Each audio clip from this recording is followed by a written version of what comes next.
ભૌતિક એકમો આ એક એવી અદૃશ્ય ભાષા છે જે આપણી આખી દુનિયાને ચલાવે છે.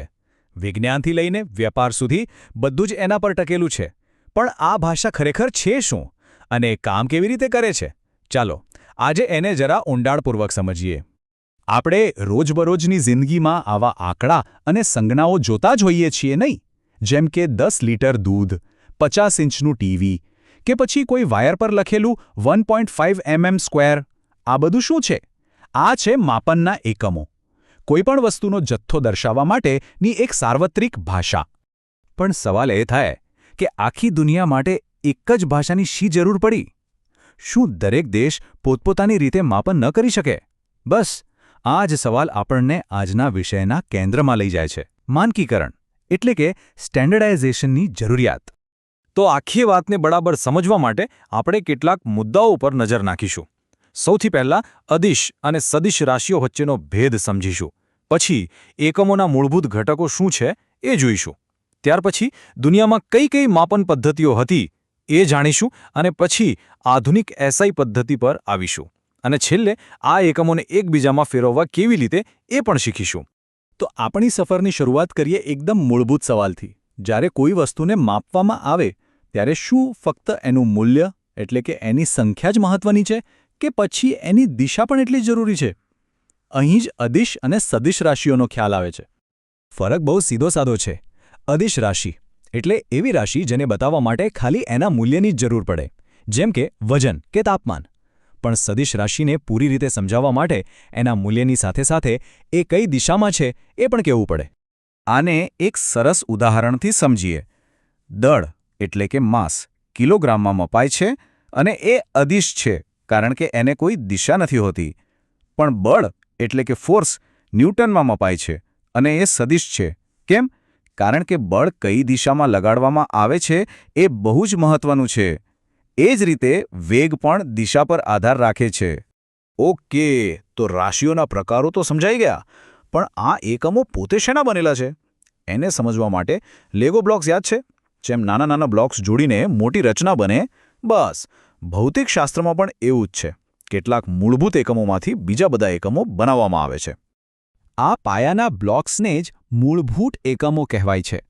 આ એવા એકમો છે જે પોતે સ્વતંત્ર છે અને તેમને બીજા કોઈ એકમોમાં તોડી શકાતા નથી. આ આપણી માપન પદ્ધતિનો પાયો છે. આંતરરાષ્ટ્રીય પદ્ધતિ એટલે કે એસઆઈ સિસ્ટમમાં આવા કુલ 7 મૂળભૂત એકમો છે.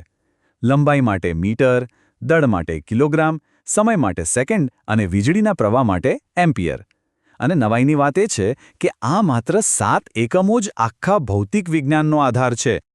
તો પછી બાકીના બધા એકમોનું શું? એ બધા છે સાધિત એકમો. જેમ આપણે લેગો બ્લોક્સ જોડીને ગાડી કે ઘર બનાવીએ, એવી જ રીતે મૂળભૂત એકમોને ગુણાકાર કે ભાગાકાર કરીને આ સાધિત એકમો બનાવવામાં આવે છે. દાખલા તરીકે ક્ષેત્રફળનો એકમ છે મીટર સ્ક્વેર એટલે કે m². એ કેવી રીતે બન્યો? લંબાઈના મૂળભૂત એકમ મીટરનો 2 વાર ગુણાકાર કરીને.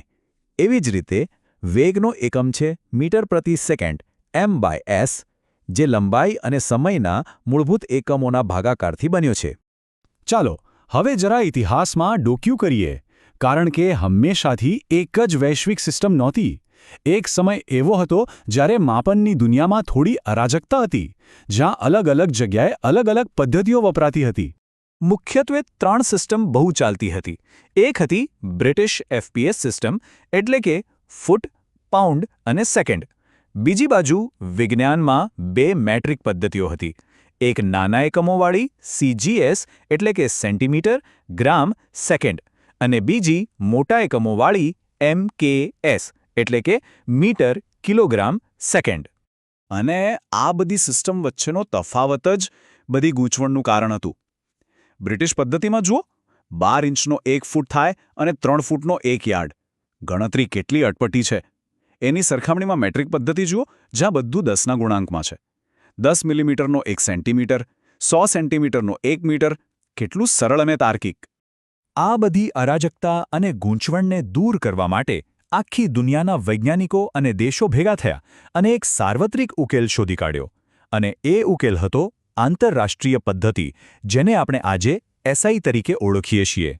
આ પદ્ધતિ જેનું ફ્રેન્ચ નામ સિસ્ટમ ઇન્ટરનેશનલ ડી યુનાઇટ્સ છે, તેને 1971માં સત્તાવાર રીતે અપનાવવામાં આવી અને આજની તારીખમાં વિજ્ઞાન, ટેકનોલોજી અને આંતરરાષ્ટ્રીય વેપાર માટે આ જ વૈશ્વિક ધોરણ છે.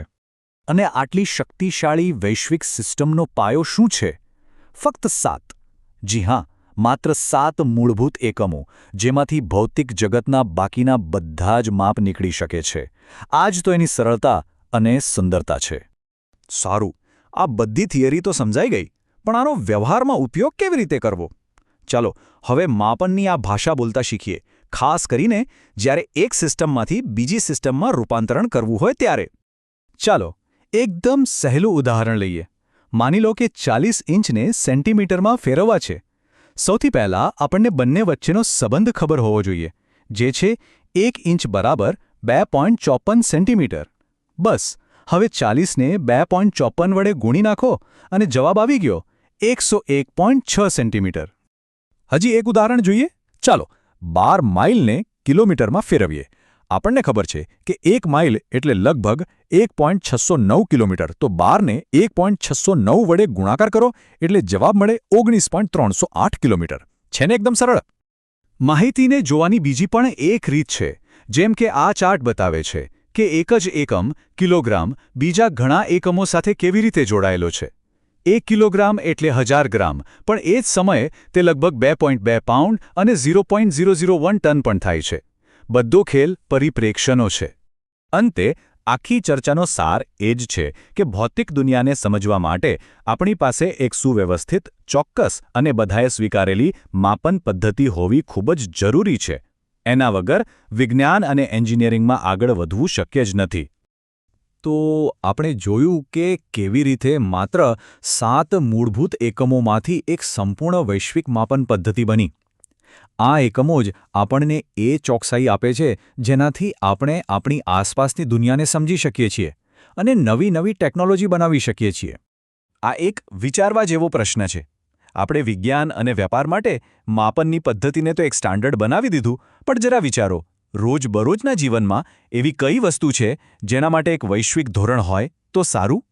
આના પર જરૂર વિચારજો.